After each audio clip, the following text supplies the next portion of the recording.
But I can't live without this book. This is Jesus Christ in print. If somebody says to you, show me this Jesus you're talking about, give them a Bible. This is called the living word. Yes, let's give over the clap. This is the living word. I am not interested in your opinion. You should not be interested in my opinion. We are only interested in God's opinion. Amen. Come on, let's give a lot of clap. When we get back to the word, there'll be peace in this country. I want you to write that down somewhere. When we as a people get back to the word, there will be peace. There will be no peace until the Prince of Peace is on the throne. John chapter 14 verse 27. Jesus says, I give you my peace.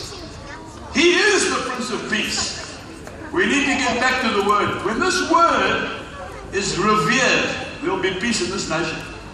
I want to tell you that the most powerful governments in the whole world are based on this word. The Americans have put this word on their currency. In God we trust. When you go to court, you ask any barrister, you put your hand on the Bible. Why? Because you make an oath on the word. There is nothing higher than the word of God, sir. Why are you going all over the place and getting advice from other people? Why are you studying people like Shakespeare and Sigmund Freud and you don't read the Bible? It's in here. I want to say something to you, and I mean this. If you are reading my devotionals rather than the Bible, please throw my devotionals away, because I got it from this book. And get to the heart of the matter. I want to talk to you today about the Word of God. It's all in here. Everything. This word, thank you, Phil. This word is so important to me. It's my life. You can ask the boys that go with me. I will not wake up in the morning without reading the Bible. Whether I'm on an aeroplane, whether I've got jet lag, doesn't matter what's happening, I read the word. This Bible tells me when to plant my corn. This Bible tells me when to sell my cattle. A few years ago, the Lord laid on my heart, sell the whole herd. I had a whole herd of cattle. I needed the money. We were in the tight spot. The Lord said, sell the cattle. I sold the cattle. The next week, foot and mouth disease broke out in our province and we couldn't give the cattle away. People said, you're so clever. I said, I'm not clever. I'm doing what God says. You want the word of God? You want to see Jesus? Here he is. Come on, let's give him a clap. Here he is. He's here. This is the word. 1 John chapter 5 verse 7. There are three who bear witness in heaven. The Father, and the Holy Spirit. Is that right? Doesn't say that. You look up to King James. The Father, the Word, and the Holy Spirit. This is Jesus in print. And the older I'm getting, the more I'm enjoying this book.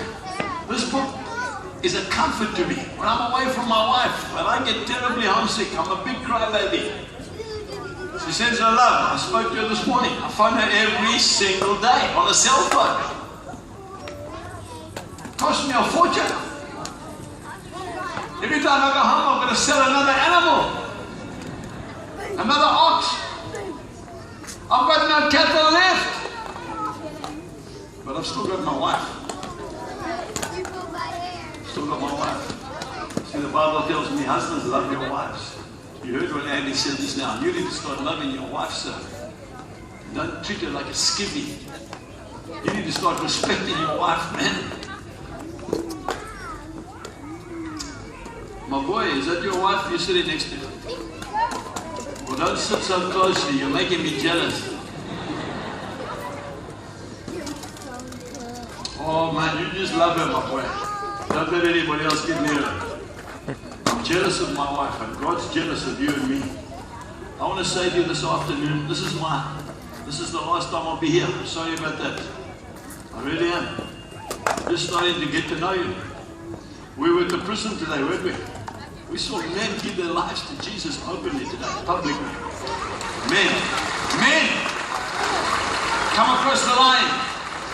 We didn't make it easy, did we? We didn't say close your eyes and slip that finger up. We said get up and walk across the floor. They did it. Plenty of them. You know why? Because they know there is no other way. I told those men, don't you worry, boys. You are serving your sentence.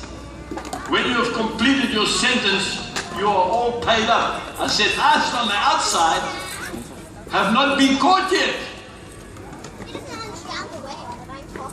Jesus says if you look at a man with hatred in your heart, you've committed murder. If you look at a woman with lust in your eyes, you've committed adultery. I said, boys, we're all guilty. The only difference is you've been caught and we haven't. And then we started to speak heart to heart. Then they started to cry. And then God started to move. I want to say to you today, Ireland will be saved when the Bible is put first and foremost in this country. Let's give the Lord a clap. That's it. Simple. I want to read a word to you.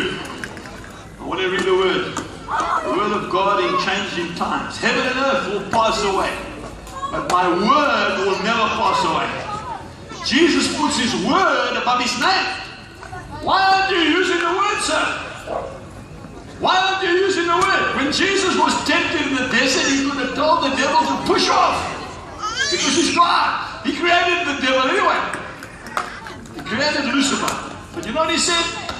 What did he say, sir? He said, it is written. Man shall not live by bread alone, but by every word that proceeds from the mouth of God. It is written. You know, every time I hear that, it is written, there's power. Eh? Isn't that right? It is written. It's ultimate. It's complete. It's finished. Oh, hallelujah. Man, I'm almost scared of anything but sin. And desire no one but God. When the word of God gets spoken, there's power. Everything comes into line, even the weather. Oh, yes.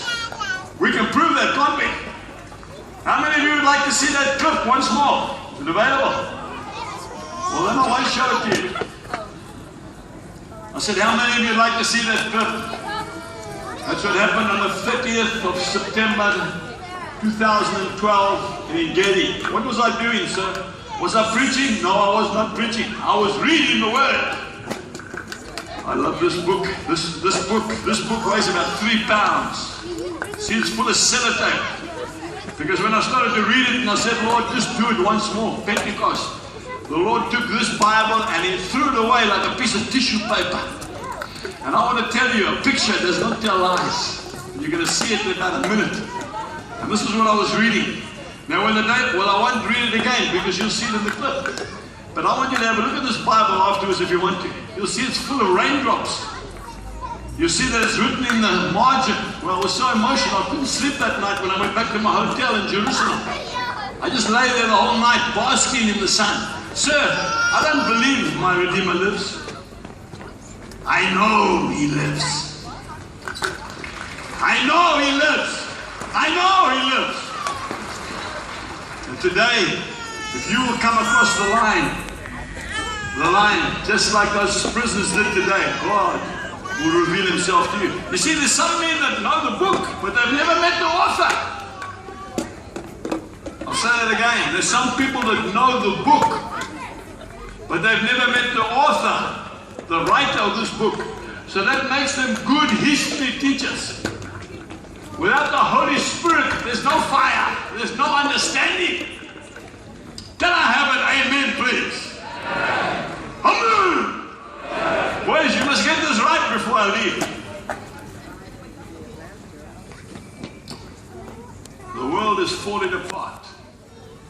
The world is going mad. People are disregarding marriage. They say it's old-fashioned. I want to tell you it was instituted by God. And I want to tell you that marriage is of God. And I want to tell you that sleeping together is not of God.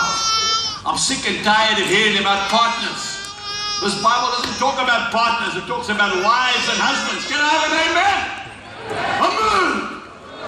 This Bible says that if you sleep with somebody who's not your wife, you're a fornicator. That's what the Bible says.